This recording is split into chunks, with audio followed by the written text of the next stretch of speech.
मस्जिदों में लगे लाउड स्पीकर से अजान की गूंज से हर कोई रूबरू है। लेकिन नई खबर यह है कि इबादत की इस आवाज में किसी को शोर सुनाई दे रहा है तो किसी को ध्वनि प्रदूषण का बढ़ता स्तर नजर आ रहा है। ताजा विवाद कर्नाटक का है, जहां मस्जिदों से लाउड स्पीकर हटाने की मांग उठ रही है।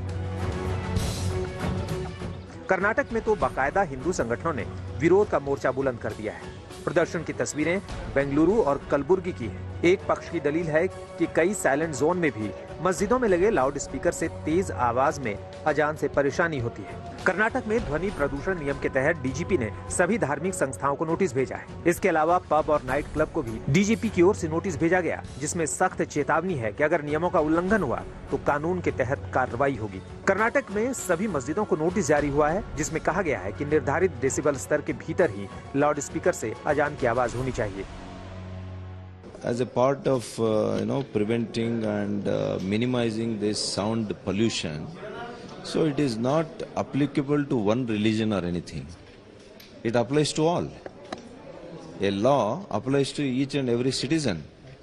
So let us not politicize everything.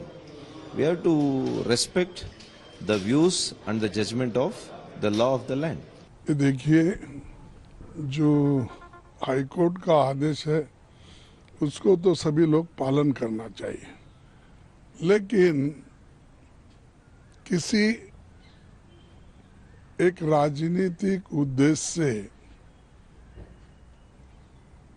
Polarisation करने के लिए, वोटों को इकट्ठा करने के लिए अगर कोई गवर्नमेंट करती है तो अच्छा नहीं।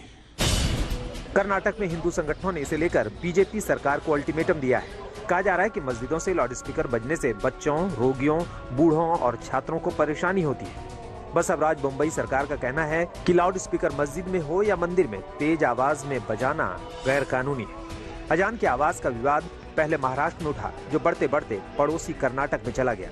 महाराष्ट्र में अजान लाउड स्पीकर विवाद पर शिवसेना सांसद संजय राउत ने कहा कि राज्य के सभी मस्जिदों को नोटिस जारी कर निर्धारित आवाज के स्तर को मानने का निर्देश दिया गया है। राउत ने कहा कि महाराष्ट्र के गृह मंत्री ने एक नोटिस जारी किया है, जिसमें कहा गया है कि अजान करते समय डेसिबल का स्तर कितना होना चाहिए। महाराष्ट्र में एमएनएस नेता राज ठाकरे ने मस्जिदों में लाउड स्पीकर नहीं बंद करने पर धमकी दी थी कि अगर ऐसा नहीं हुआ तो मस्जिद के बाहर हनुमान चालीसा को तेज आवाज में बजाएंगे। राज्यों में धर्म पर निकली सियासत पर घमासान केंद्र की राजनीति में हो रहा है। ध्वनि प्रदूषण को लेकर के नियम भी हैं, कानून भी हैं। मुझे लगता है कि इस पर किसी भी तरह का कम्युनल पेंट करने की जरूरत नहीं है। जो नियम है, जो कानून है, उसको सबको मानना चाहिए। प्रधानमंत्री ये कह रहे हैं कि लोकतंत्र की प्रतिष्ठा होना चाहिए, और हमारे देश में हम क्या खाएंगे, हम क्या पहनेंगे, हम कैसे बात करेंगे, सुबह हम क्या करेंगे, रात को कितने बजे सोएंगे, सब तय करता है सरकार। दिल्ली में कहीं आपको मीट नहीं मिलेगा। क्यों? न नवरात्रि है। पहले क्या नवरात्रि नहीं हुआ करते थे? बताओ आप। लाउड स्पीकर के हाई वॉल्यूम पर क्या कहना है मुस्लिम धर्मगुरुओं का, ये सुनना भी जरूरी है। इस वक्त जो हिंदू नाजी ताकतें हैं वो इस मुल्क के अंदर से लोगों के आईनी हुकूक को सल्ब कर लेना चाहते हैं और इस मुल्क को नफरत की तरफ बढ़ा रहे हैं, जो किसी भी कीमत पर मुनासिब नहीं है। अगर हमारी अजान 2 से 3 मिनट में हो जाती है कि उन्हें अजानों से भी तकलीफें पैदा हो गई।